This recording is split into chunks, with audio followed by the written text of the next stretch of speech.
పడుతున్నాయి. ఈ ఖాళీలు పూర్తయ్యే లోపల నేను అనుకోని అతిథిని పిలుస్తున్నాను. సో మా వీర్రాఘవరెడ్డి గారిని వచ్చి ఒక్క 2 మంచి మాటలు, ఒక మంచి కీర్తన పాడితే మేమందరం ఈలోపు ఒక మంచి మూడ్లోకి వస్తామని చెప్పేసి ఆశిస్తున్నాను. ప్లీజ్.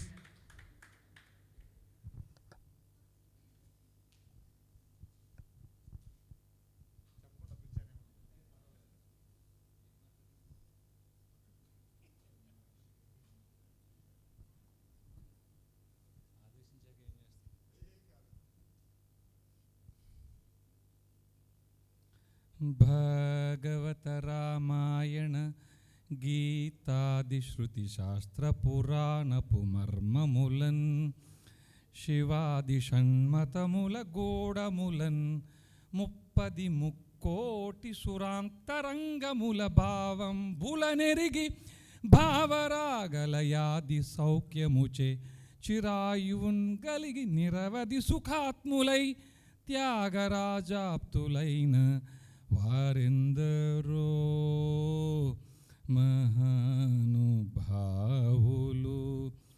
అందరికీ వందనములు. ఎందరో మహానుభావులు. ఇప్పుడు చాలా కాలం క్రితం ఒక పెద్ద ఆయన చెప్పిన మాట అండి ఇది.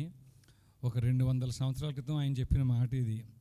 అది గుర్తు చేస్తూ ఇందాకే మన పెద్ద ఆయన రత్నం గారు, కుశవంశీయులు మబ్బు వెంకటరత్నం గారు, తులసీదాస్ గారికి హనుమంతుడు దర్శనం అయ్యింది.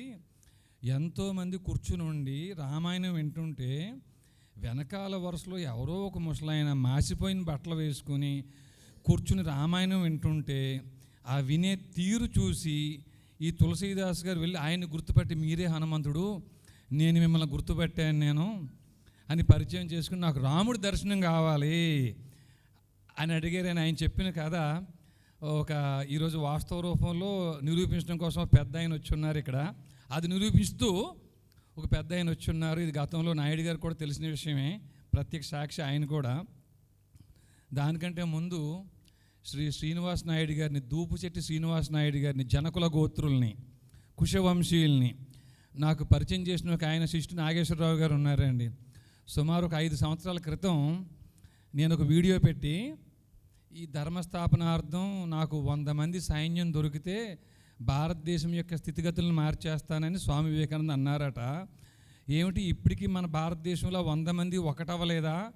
అలాంటి లక్షణాలు నాకున్నాయి అని మీకు అనిపిస్తే నాకు ఫోన్ చేయండి అని పెట్టిన ఒక వీడియోకి స్పందించి శిష్టు నాగేశ్వరరావు గారు శ్రీకాకుళం నుంచి, నాగుల గోత్రులు, ఆయన మా ఇక్ష్వాకు వంశీయులే, ఆయన ఫోన్ చేసి, నా వయసు 70 సంవత్సరాలండి, ఎలాగైనా అది పోయే ప్రాణమే, అలాంటి యుహదత్వం వీరత్వం నాకు ఉందో లేదో తెలియదు, కానీ ఎప్పుడైనా ప్రాణం ఇవ్వడానికో తీయటానికో మాలాంటి ముసలి వాళ్ళని ఉపయోగించుకోండి అంటూ ఆయన ఫోన్ చేశారు. ఆయనే శిష్టు నాగేశ్వరరావు గారు. ఆయన ద్వారా నాకు నాయుడు గారి పరిచయం ఒక 5 సంవత్సరాల క్రితం. ఆయన గురించి ఇంకొక మాట కూడా చెప్తామండి. తమ్ముడికి ఆయనకి ఆస్తి పంపకాల వాటా వేసుకునే సందర్భం వచ్చినప్పుడు 5 ఎకరాల భూమి ఉందండి వారికి.